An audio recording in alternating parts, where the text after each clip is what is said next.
Today, about 1 out of 7 Americans use marijuana despite it being illegal for 80 years.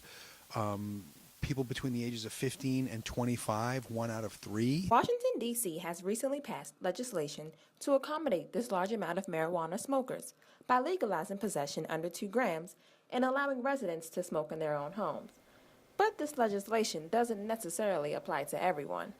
Alan St. Pierre is the executive director of NORML, the largest and oldest marijuana reform organization in the country. Going to be interesting aspects of the law, challenge for sure, are going to come from individuals who live in dormitories, Section 8 housing, elderly housing, federal workers to a degree, because the federal law hasn't changed. In most apartment buildings, units are usually located directly next to each other, with only a thin wall for separation. Also, ventilation airways are usually connected. This makes the potent smell of marijuana easy to travel.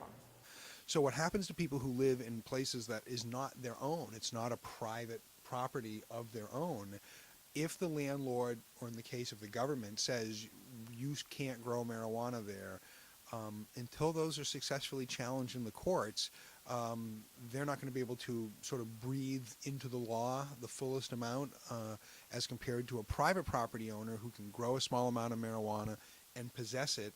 With Howard University News Service, I'm Karin Brown.